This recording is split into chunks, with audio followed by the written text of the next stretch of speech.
កំពុងតែលាងសម្អាតកណ្ដូបបាទមើលទៅកណ្ដូបខាងខ្ញុំនេះមើលទៅពងនេះបងប្អូនត្រូវការមុនចូលឆ្នាំខ្ញុំរៀបចំជូនទុកអតិថិជនដែលត្រូវការកំងយកទៅបំពងឬយើងហូបលក្ខណៈគ្រួសារគឺខាងកឋានយើងខ្ញុំគឺមានគ្រប់គង់ឲ្យរហូតហើយពេលនេះខ្ញុំលាងសម្អាតបាទដើម្បីរៀបចំផ្ញើទៅឲ្យអតិថិជនដែលគាត់ក្រមុំបាទជំរាបសួរថ្ងៃនេះរៀបចំកណ្ដូបជូនអតិថិជនដែលគាត់ក្រមុំយកទៅបំពងលក់ផងហើយនឹងគាត់យកទៅហូបជាលក្ខណៈគ្រួសារផងបាទឥឡូវនេះយើងលាងទឹកសម្អាតឲ្យស្អាតហើយអីចឹងអស់ហើយចង់បញ្ជាក់ប្រាប់បងប្អូនថានេះមើលកណ្ដូបខាងខ្ញុំទៅបាទគឺសិតតែពងដឹបអញ្ចឹងហ្មងបាទនេះហ្នឹងហើយបើបងប្អូនត្រូវការកណ្ដូបរស់មិនទាន់បកស្លាប់ហើយក៏បានដែរខាងកឋានយើងក៏មានគ្រប់គង់ដែរចាប់ពីពេលនេះតទៅបាទរហូតដល់ចូលឆ្នាំហើយក៏បានដែរគឺយើងមានតម្រូវការគ្រប់គង់ជួយអតិថិជនដែលគាត់ត្រូវការគឺយើងមានរហូតបាទអាចកំងបានតាមលេខទូរស័ព្ទហើយនិង Telegram នឹងបានបងមើលទៅកណ្ដូបល្អៗណាហើយណាមួយយើងគូលាងសម្អាតវារហូតឲ្យស្អាតបាទហើយរៀបចំច្រកជូនអតិថិជនដែលគាត់កំងនេះបាទចង់បញ្ជាក់ប្រាប់បងប្អូនបងប្អូនត្រូវការកណ្ដូបមិនទាន់បកស្លាប់ហើយគោខាងកឋានខ្ញុំក៏មានលក់ដែរបាទមិនថាអ្នកយកទៅបំពងលក់ហើយឬយកទៅញ៉ាំលក្ខណៈគ្រួសារក៏បានដែរហ្នឹងហើយពេលដែលបងប្អូនជួបជុំគ្រួសារបាទពីខាងកឋានស្រុកអូរទាំងអីយើងខ្ញុំបាទហើយនឹងលេខទូរស័ព្ទខ្ញុំមានដាក់លើអេក្រង់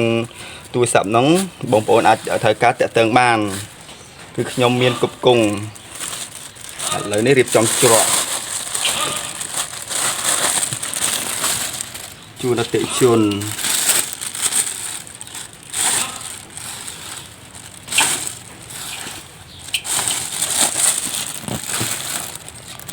នេះចំនួនខ្លះតិជនគាត់កំងមិន2គីឡូបាទនេះ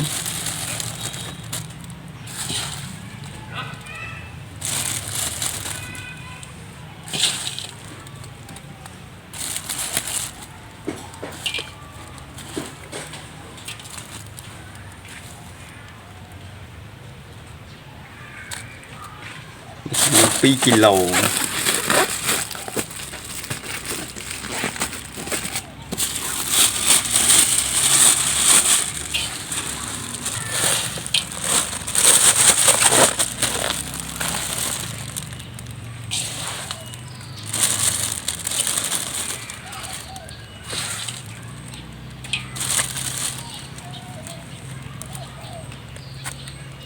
នេះគឺเป็น2គីឡូទៀត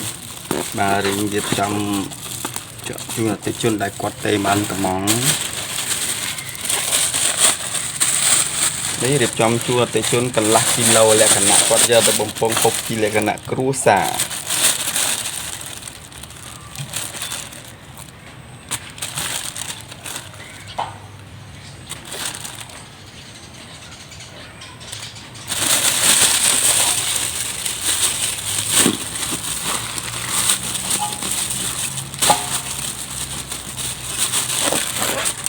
មាន1គីឡូដែរ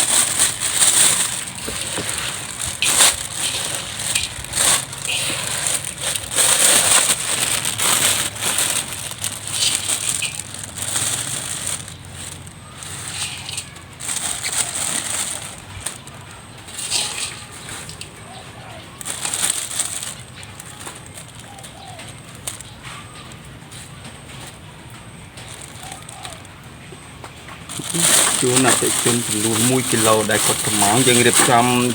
ពេលដែលគាត់កំងយើងរៀបចំស្អាតហើយយើងក្លឹងរៀបចំជូនអតិថិជនមិនថា2គីឡូកន្លះគីឡូ1គីឡូក៏យើងរៀបចំឲ្យបានដែរបាទតម្រូវការតាមអតិថិជនដែលគាត់កំងចង់បាន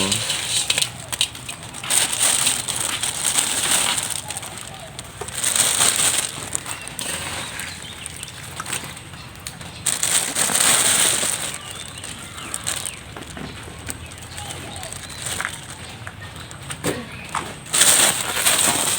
នេះយើងសេចេះដើម្បីចំណាំអតិជនដែលគាត់កំងខ្លះគាត់យក2គីឡូកន្លះគីឡូ1គីឡូ1គីឡូ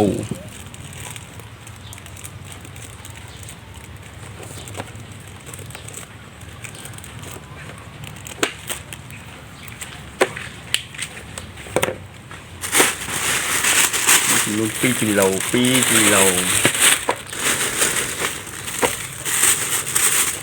កន្លះគីឡូចំនួន1គីឡូ